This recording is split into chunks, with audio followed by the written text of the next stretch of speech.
Hola hermanos, hermanas, espero que se encuentren muy bien, como todos los días, ¿verdad? El Señor.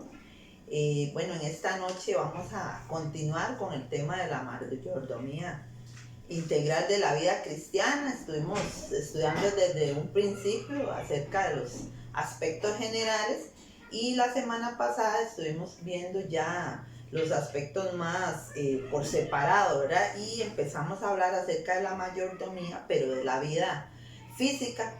Y bueno, yo los motivo, hermanos, a seguir y continuar estudiando la palabra del Señor. Cada vez que uno estudia cada tema, uno se da cuenta de que todos los días aprendemos, ¿verdad? Que todos los días el Señor nos enseña algo bueno, ¿verdad? Algo para nuestras vidas y conforme van pasando el tiempo uno se va dando cuenta que el Señor le revela más cosas, ¿verdad? Porque a veces tal vez ya leímos esos textos o ya hemos visto acerca de este tema, pero uno se da cuenta que conforme, como les digo, lo vamos estudiando, el Señor nos va preparando y nos va dando más cosas, ¿verdad? Por las cuales aprender y más cosas lindas ocultas que el Señor tiene en su palabra, ¿verdad? Y que Él la revela a sus hijos. Y bueno, vamos a empezar con la segunda parte, pero sin antes poder hacer un resumencito de la semana pasada. Y estuvimos hablando acerca de la mayordomía física, pero estuvimos viendo acerca de varios aspectos, 6 aspectos que nos ayudan a entender lo que era la imagen y semejanza de Dios en el hombre, ¿verdad? Vimos cómo el Señor nos compara y nos dice que somos a imagen y semejanza de Él, ¿verdad? Tal vez como yo les dije anteriormente, ¿verdad? Tal vez no en lo exterior, en lo físico, pero sí en lo interior de nosotros, ¿verdad? Somos parecidos a Dios en los frutos que damos, ¿verdad? En bondad, en amor, en gozo, en paz, ¿verdad? Vemos también algunos de sus atributos, tenemos características de Dios, ¿verdad? Que yo creo que es un privilegio que el Señor nos regala, ¿verdad? Porque decir que nos parecemos a Dios significa que tenemos una gran responsabilidad porque somos el reflejo de Dios en este mundo, para los que no conocen, para los que están aprendiendo acerca de la palabra. Entonces, estuvimos aprendiendo 6 aspectos que nos ayudan a entender mejor por qué somos a imagen y semejanza de Dios, ¿verdad? En el hombre. Vimos que Dios es trino, ¿verdad? Vimos que es cuerpo, que es alma y es espíritu. También nosotros tenemos cuerpo, alma y espíritu. Después vimos que Dios es un ser espiritual, ¿verdad? Igual que nosotros. ¿Y por qué? ¿Por qué espiritual, verdad? Porque Jesús, ¿verdad? Tuvo un cuerpo humano igual que nosotros, ¿verdad? Tangible, ¿verdad? Que puede tal vez no tocarse, ¿verdad? Pero sí nosotros podemos saber de las historias de Él, ¿verdad? De cómo el Señor nos dio la capacidad de saber de las historias de la Biblia, ¿verdad? Acerca de Él, cómo Él anduvo aquí en la tierra, ¿verdad? Entonces, somos seres espirituales, ¿verdad? Con un cuerpo humano, ¿verdad? Y que también somos también conocidos, ¿verdad? En la tierra, ¿verdad? Dios también es una persona, nosotros también somos personas, ¿verdad? ¿Por qué? Porque tenemos intelecto, emociones, voluntad, pensamos, sentimos, decidimos, ¿verdad? Nosotros, Dios nos dio ese privilegio también de que nosotros también seamos personas, ¿verdad? Que el igual Él nos mostró todos esos ejemplos, ¿verdad? Que Él sintió, Él pensó, Él pasó muchas situaciones, ¿verdad? Aparte de eso, Dios se comunica, ¿verdad? Él se comunicó a través de nosotros con varias cosas, ¿verdad? Nos habla a través de su palabra, nos da sueños, nos da visiones. Vea qué importante, ¿verdad? Cómo el Señor nos permite a nosotros comunicarnos, ¿verdad? Nos habla, ¿verdad? A veces tal vez creemos que tiene que hablarnos audiblemente, a veces nos ha hablado a nuestro oído a través de su Espíritu Santo, pero también usa personas para que nos hable a nosotros, ¿verdad? Y otro aspecto que vimos es que Dios es un ser moral, porque bueno, por su santidad, por su justicia, su bondad, su misericordia, podemos decir tantas cosas, su fidelidad, y nosotros como hombres o mujeres podemos expresar todas estas cualidades, ¿verdad? Como les digo, es un gran privilegio que el Señor nos regala de que nosotros también seamos seres morales, ¿verdad? Que Él fue un ser moral y que nosotros repetimos todas esas digamos, atributos del Señor. Una última característica que vimos fue que Dios gobierna el universo y el hombre gobierna la tierra, ¿verdad? Dios nos dio también a nosotros ese privilegio de señorear, de cuidar la tierra, ¿verdad? Eso lo vimos en Génesis 1, 26 y 27. Entonces, para resumir esta parte y empezar con la parte de hoy, vamos a ver, así resumido, que entonces la imagen y semejanza de Dios en el hombre implica que así como Dios es un ser trino, nosotros también somos seres trinos. Así como Dios es un ser espiritual, nosotros también somos seres espirituales. Y así como Dios es una persona, el hombre también es una persona. Así como Dios es un ser moral, el hombre también es un ser moral. Y así como Dios se comunica, el hombre también lo hace, ¿verdad? Podemos comunicarnos con Él. Y así como Dios es el ser supremo del universo, el hombre ha sido puesto en la tierra para que gobierne, para que enseñoree, para que cuide la tierra, ¿verdad? Todo lo que Dios nos ha dado es importante que lo cuidemos, ¿verdad? Si bien es cierto, el hombre fue creado con una imagen y semejanza de Dios perfecta. Al principio de la creación todo era perfecto, ¿verdad? Pero la misma imagen fue distorsionada por el pecado. Y eso lo vamos a estar viendo en Génesis. Génesis capítulo 2. Yo sé que ya hemos pasado varias veces por esos versículos. Génesis 2:15 dice así: tomó pues Jehová Dios al hombre y lo puso en el huerto de Edén para que lo labrara y lo guardase. Y mandó Jehová Dios al hombre diciendo: de todo árbol del huerto podrás comer, mas el árbol de la ciencia del bien y del mal no comerás, porque el día que de él comieres ciertamente morirás. Bueno, ¿a dónde? Aquí hay varias preguntitas. A mí me gusta hacerme preguntas para saber si pude comprender el texto, ¿verdad? Entonces, ¿a dónde puso Dios al hombre después que lo creó? Lo puso en el huerto, ¿verdad? ¿Y para qué puso Dios al hombre en ese lugar, ¿verdad? Para que lo labrara, para que lo cuidase, lo guardase, ¿verdad? ¿Qué fue de esos textos que leímos? ¿Qué fue lo que le mandó, ordenó Dios al hombre? Bueno, le dijo: de todo del árbol del huerto puedes comer.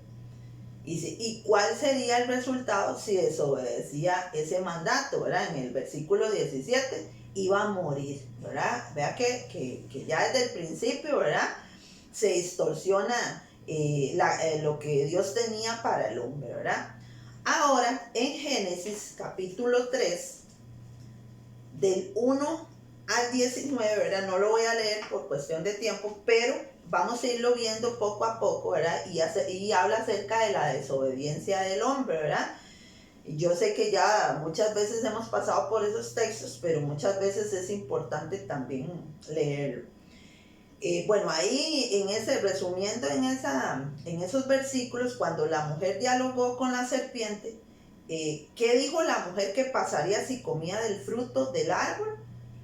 En el versículo 3 dice, pero del fruto del árbol que está en medio del huerto, dijo Dios, no comeréis de él, ni le tocaréis para que no muráis, ¿verdad?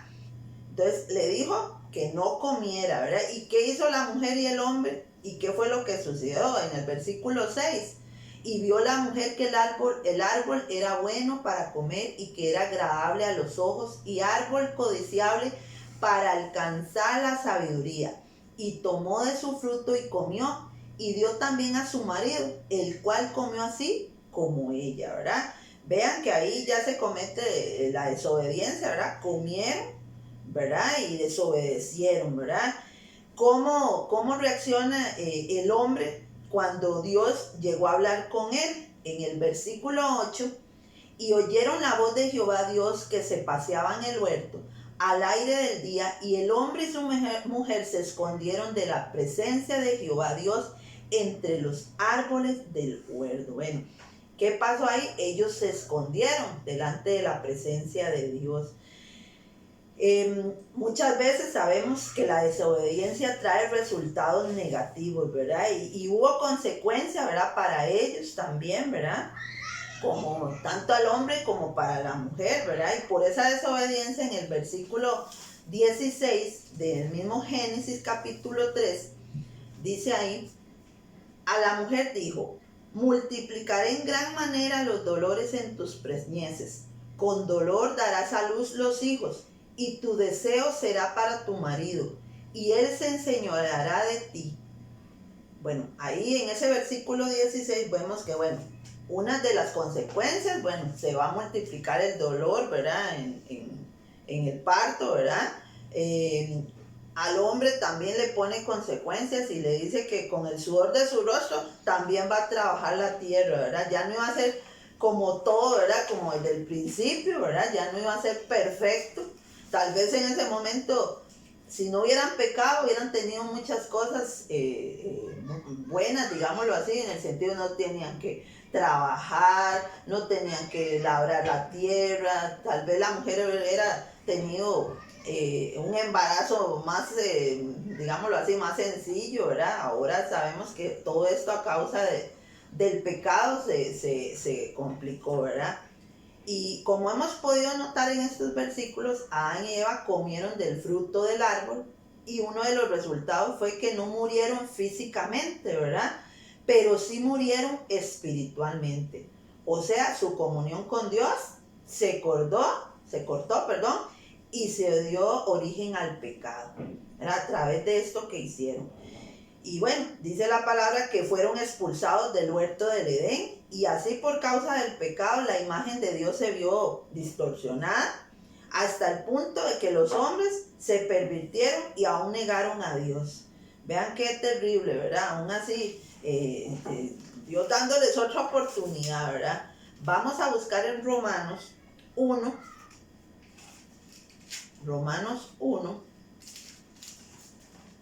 1:18 al 32. Vamos a leer algunos, es bastante, también como les digo, larguillo. Romanos capítulo 1:18, vamos a leer unos. Dice así, la culpabilidad del hombre, porque la ira de Dios se revela desde el cielo contra toda impiedad e injusticia de los hombres, que detienen con injusticia la verdad, porque lo que Dios se conoce le es manifiesto, pues Dios se lo manifestó. Porque las cosas invisibles de Él, su eterno poder y deidad, se hacen claramente visibles desde la creación del mundo, siendo entendidas por medio de las cosas hechas, de modo que no tienen excusa. El 21 dice, pues habiendo conocido a Dios, no le glorificaron como a Dios, ni le dieron gracias, sino que se envanecieron en sus razonamientos, y su necio corazón fue entenebrecido. Profesando ser sabios, se hicieron necios, y cambiaron la gloria del Dios incorruptible en semejanza de imagen de hombre corruptible, de aves, de cuadrúpedos y de reptiles. Por lo cual también Dios les entregó a la inmundicia en las concupiscencias de sus corazones, de modo que deshonraron entre sí sus propios cuerpos, ya que cambiaron la verdad de Dios por la mentira, honrando y dando culto a las criaturas antes que el Creador, el cual es bendito por los siglos. Amén. Por esto Dios los entregó a pasiones vergonzosas, pues aún sus mujeres cambiaron el uso natural por el que es en contra de la naturaleza. Y de igual modo también los hombres, dejando el uso natural de la mujer, se entendieron en sus lascivias unos con otros, cometiendo hechos vergonzosos, hombres con hombres, y recibiendo en sí mismos la retribución debida a su extravío.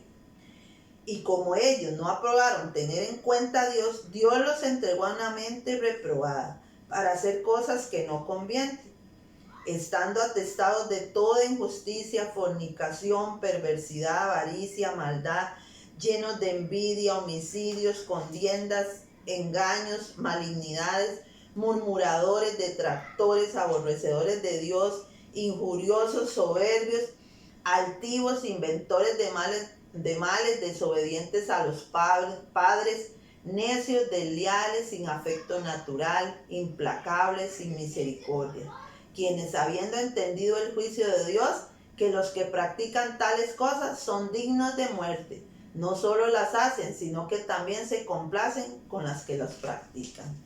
Entonces, hermanos, podemos ver que estos son varios actos, ¿verdad?, que los hombres, ¿verdad?, cometieron, ¿verdad?, y que corrompieron o alteraron y distorsionaron la imagen de Dios, ¿verdad? Y muy terrible, ¿verdad?, ver todas estas situaciones, porque hoy en día, lamentablemente, todavía seguimos viendo y todavía se ha aumentado más la maldad, el amor de muchos se ha enfriado, muchos constantemente, ¿verdad?, están en pecado, ¿verdad? Y como decía su palabra ahí, se complacen más bien en practicarlas, en vivirlas, ¿verdad? Y Dios dice, Dios es un Dios bueno, pero también es un Dios de justicia, ¿verdad? Y Dios se va a revelar a ellos, ¿verdad? No quisiéramos, ¿verdad? Pero Dios también es un Dios justo, ¿verdad? Gracias a Dios por lo que Dios hizo en la cruz en el Calvario, ¿verdad? Nosotros hemos sido restaurados y hoy tenemos la posibilidad, tenemos ese libre acceso para entrar a su presencia. Él nos salvó, nos perdonó, nos libró de tantos pecados, ¿verdad? Y podemos gozar de muchas cosas lindas, ¿verdad? También voy a leerles unas citas. Ezequiel, vamos a buscar Ezequiel 36. Vamos a ver algunos ejemplos de cómo el hombre está sin Cristo, ¿verdad? Ezequiel 36, 26.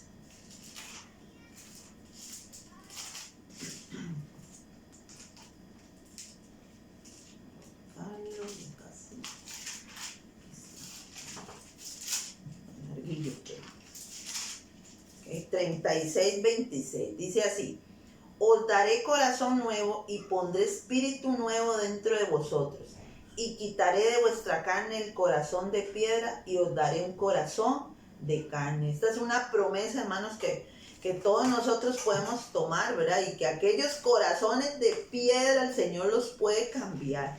Aquellos por los cuales usted ora y usted dice, uy, no, es que este es imposible. Para Dios no hay nada imposible. Él puede cambiar ese corazón de piedra por un corazón de carne, ¿verdad? Juan 3:36 dice también en su palabra: el que cree en el Hijo tiene vida eterna, pero el que rehúsa creer en el Hijo no verá la vida, sino que la ira de Dios está sobre él, ¿verdad? Vea todos estos textos. También hay otro, Juan 5:24, todas sus promesas y también su justicia. Dios es espíritu, y los que le adoran en espíritu en verdad es necesario que le adoren. Bueno, aquí estos versículos, como les digo, podemos ver que Dios es fiel y Dios es bueno y siempre va a traer una respuesta para las personas que se arrepienten de sus pecados. ¿Cómo está el hombre sin Cristo? Bueno, según estos versículos, ahí hay otras citas, ¿verdad? Dice, está muerto en sus delitos y pecados. ¿Y cómo puede el hombre llegar a Cristo? A través de Cristo y creyendo, ¿verdad? Que es una parte muy importante. Y cuando la persona llega a Cristo, ¿cuál es la parte, verdad, que el Señor hace que nazca, verdad? Yo creo que su espíritu, ¿verdad? Cuando nosotros entregamos al Señor, volvemos a nacer de nuevo, ¿verdad? Así como le pasó a Nicodemo, ¿verdad? El que llega a morar con Cristo es el Señor Jesucristo, ¿verdad? El que cambia las vidas, ¿verdad? ¿En qué se convierte el cuerpo del hombre nacido de nuevo en Cristo? Dice que se convierte en carne. Bueno, según 2 Corintios 5:23. Vamos a buscar. 2 Corintios. 5:23. Dice así. No está 2 Corintios. Yo creo que era más bien. Ok. Para ver. Bueno, vamos a seguir ahí, ¿verdad? Entonces, aunque un resultado del pecado del hombre en el Edén, fue que la imagen de Dios quedó distorsionada, el resultado de nacer de nuevo en Cristo es que al ser perdonado y liberado de ese pecado, el espíritu del hombre vuelve a vivir y su cuerpo se convierte en templo del Espíritu de Dios. Nosotros somos templo del Espíritu Santo, el cual hace que nosotros seamos restaurados a través de ese proceso de santificación, ¿verdad? A través de la obra que hace Cristo, ¿verdad? En la cruz, el Señor nos permite a nosotros llegar, y es una maravilla, ¿verdad? Una gran bendición que nosotros gozamos de ese privilegio, ¿verdad? De ser hijos de Dios, de arrepentirnos, hermanos, de constantemente todos los días cuando cometemos errores y faltas y ya sea le fallamos con nuestra boca, nuestros hechos, nuestras acciones, sabemos que podemos venir y arrepentirnos. Eso es un privilegio que Dios nos da, ¿verdad? Y en su misericordia Él lo permite, ¿verdad? Entonces, para ir repasando otra vez los 6 aspectos del hombre que reflejan la imagen y semejanza de Dios. Bueno, Dios es trino, nosotros también, tiene cuerpo, alma, espíritu. Dios es un ser espiritual, nosotros también. Dios es una persona, nosotros también. Dios se comunica, nosotros también. Dios gobierna el universo y el hombre gobierna la tierra. Y Dios es un ser moral. La cita anterior que dije era acerca de Juan 5:24. Me equivoqué ahí y dije 2 Corintios. Es Juan 5:24 donde dice que el Señor nos hizo a nosotros, cambia todo corazón de piedra por un corazón de carne. O sea, lo hace humildito y sencillito. Y una verdad que nosotros aprendemos con todo esto es que el pecado en la imagen de Dios en el hombre es distorsionada, ¿verdad? Dios aún por su obra, ¿verdad? Dios nos permite a nosotros continuar, ¿verdad? Continuar y saber que Él está con nosotros. Y como les decía ahora, la mayordomía de la vida física, ¿verdad? Vamos a verlo, 1 Corintios 3:16. Corintios 3:16. Dice así: ¿no sabéis, que ya esto también, ¿verdad? ¿No sabéis que sois templo de Dios y que el Espíritu de Dios mora en vosotros? Si alguno destruyere el templo de Dios, Dios le destruirá a él, porque el templo de Dios, el cual sois vosotros, santo es. Qué importante, ¿verdad? A veces queremos engañarnos a nosotros mismos, ¿verdad? Y el único que conoce y sabe de nuestra vida es el Señor Jesucristo, ¿verdad? Él nos conoce, ¿verdad? Él sabe, ¿verdad? De nuestras vidas. Él conoce quién es templo del Espíritu de Dios. Quién a veces por apariencia o a veces por querer, digámoslo así, ser cristiano, ¿verdad? Engaña. Y Dios a nadie lo puede engañar, ¿verdad? Él sabe que nosotros, como hijos de Dios, estamos reflejando su identidad, reflejando sus atributos, sus cualidades, ¿verdad? Y bueno, según este versículo 16, ¿de quién es el templo el cristiano? De Dios, ¿verdad? ¿Qué va a suceder a la persona que destruye el cuerpo, que es el templo del Espíritu Santo? Dios lo destruirá, y suenan unas palabras duras, pero es así, es la realidad. A veces pensamos que Dios solo es Dios bueno y Dios no castiga, Dios no disciplina, pero Dios también es un Dios bueno, justo también, recto, y Él también mira las injusticias, ¿verdad? Entonces, una verdad presente e importante es que el cristiano no debe ser practicante de cosas que pueden perjudicar o destruir la obra del Señor o la obra del Espíritu de Dios, ¿verdad? Que es el cuerpo, ¿verdad? ¿Qué cosas se pueden hacer para llevar a destruir el cuerpo, que es el templo del Espíritu de Dios? Bueno, Mateo 12:34. Mateo 12:34, y que yo sé que es una lista, hermanos, pero muchas veces que nos enfocamos solo en lo que está aquí, y todos nosotros conocemos nuestro corazón, conocemos nuestra vida y sabemos en qué le podemos engañar al Señor, sabemos en qué le estamos fallando, ¿verdad? Entonces tenemos que ponernos a cuentas con Él, ¿verdad? Según, bueno, Mateo 12:34, dice así: generación de víboras, ¿cómo podéis hablar lo bueno siendo malos? Porque de la abundancia del corazón habla la boca. El hombre bueno del buen tesoro del corazón saca buenas cosas, y el hombre malo del mal tesoro saca malas cosas. Mas yo os digo que de toda palabra ociosa que hablen los hombres, de ellas darán cuenta en el día del juicio. Otro texto, Marcos 7. Marcos 7:20.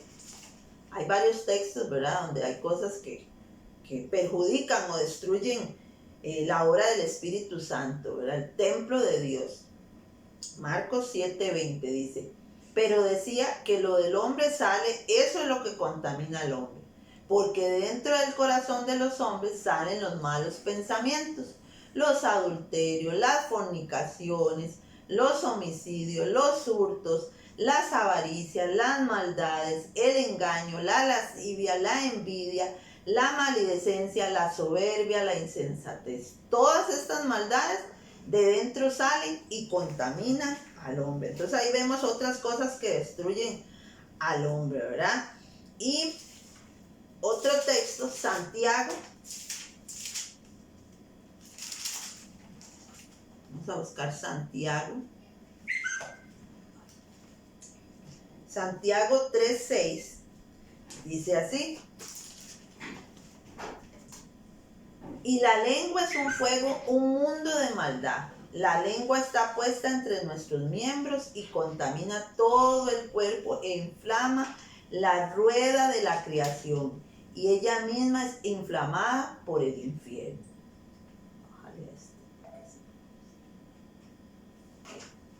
Entonces, ahí en Santiago 3:6, bueno, habla sobre la lengua, el chisme, usar nuestra boca para cosas que no edifican, ¿verdad? Y vimos ahí, bueno, envidia, lascivia, celos, soberbia, malos pensamientos, engaños, adulterios. Todo eso destruye la obra del Señor.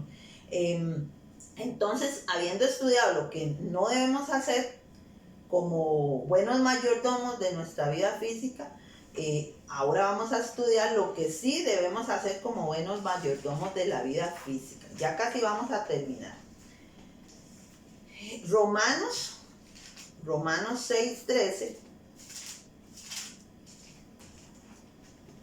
dice así: ni tampoco presentéis vuestros miembros al pecado como instrumentos de iniquidad, sino presentaos vosotros mismos a Dios como vivos de entre los muertos, y vuestros miembros a Dios como instrumentos de justicia. Entonces, debemos presentar nuestro cuerpo al Señor como instrumentos de justicia. Dice ahí también Romanos 12:1, el sacrificio vivo, santo, agradable a Dios, así es como debemos presentar nuestro cuerpo. En 2 Corintios también dice: debemos limpiarnos de toda contaminación de carne y de espíritu, perfeccionando la santidad en el temor a Dios, ¿verdad? Entonces, una de las formas en las que nosotros nos purificamos, en las que nosotros agradamos al Señor, y siendo buenos mayordomos de nuestra vida física, es presentar nuestro cuerpo al Señor, ¿verdad? Como instrumento de justicia, de rectitud, sacrificio vivo, santo, agradable a Dios, y limpiándonos de toda contaminación de carne, espíritu, perfeccionando la santidad. ¿Para quién? Para el Señor, en el temor a Dios, ¿verdad? Otro punto importante, vamos a hacer una pequeña hay una relación entre 1 Corintios 6:20, 1 Corintios 6:20, y ya vamos a leer el otro, dice 6:20, dice, porque habéis sido comprados por precio, glorificad pues a Dios en vuestro cuerpo y en vuestro espíritu, los cuales son de Dios. Y 1 Corintios 10:31, el primero era 1 Corintios 6:20, ahora vamos a leer 1 Corintios 10:31. Dice, si pues coméis o bebéis o hacéis otra cosa, hacedlo todo para la gloria de Dios. Entonces, ¿qué relación existe entre glorificar a Dios en todo, verdad? Debemos hacer todo para el Señor, agradándole al Señor, según estos dos versículos que acabamos de leer. Entonces, glorificando a Dios en todo. Todo lo que hacemos, hermanos, tiene que glorificar a Dios, ¿verdad? Que Dios se agrade y que nos mire con buenos ojos y diga, uy, que mi hijo amado, mi hijo perfecto, ¿verdad? Mi hijo apartado del mal, ¿verdad? Y una tercera parte que nosotros también debemos hacer está en Romanos 12:2.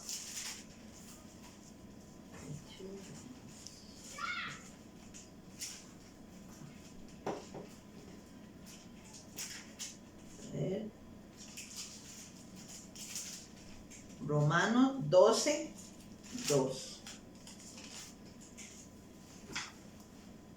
Dice, no os conforméis a este siglo, sino transformaos por medio de la renovación de vuestro entendimiento, para que comprobéis cuál sea la buena voluntad de Dios, agradable y perfecta.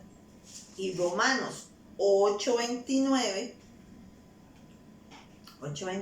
nos dice así, porque los que antes conoció también los predestinó para que fuesen hechos conforme a la imagen de su Hijo, para que Él sea el primogénito entre muchos hermanos. Entonces, otro tercer punto, ¿verdad? Que Dios quiere que nosotros tengamos una buena mayordomía física es que debemos conformarnos a la imagen de Cristo, ¿verdad?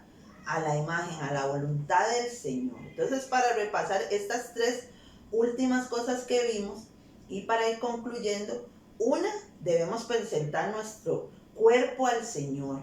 Segundo, debemos glorificar a Dios en todo. Y tercero, debemos conformarnos a la imagen de Dios. Entonces, para ser buenas mayordomías de nuestra vida física, debemos someternos a lo que el Señor desea para nosotros. Espero, hermanos, que les haya quedado claro, ¿verdad? Y que hayamos comprendido todo este tema. Era bastante amplio, pero traté de explicarme todo lo posible, ¿verdad? Que lo podamos entender y comprender. Y no solo eso, sino que también otras personas puedan llegar a la voluntad de Cristo, que solamente a través de su obra es que nosotros nos parecemos y somos reflejo de Cristo y somos a imagen y semejanza de Dios en cuanto a nuestra mayordomía física. Ahí vamos a estar siguiendo, ¿verdad? Los temas, porque sigue otro tema importante. Yo les había dicho que eran varios temas, ya vamos por el quinto y vamos a estar hablando acerca de la mayordomía de nuestro hogar, de nuestra familia, de nuestras finanzas, ¿verdad? De todas las cosas que el Señor nos ha delegado como hijos del Señor. Que Dios me los bendiga mucho.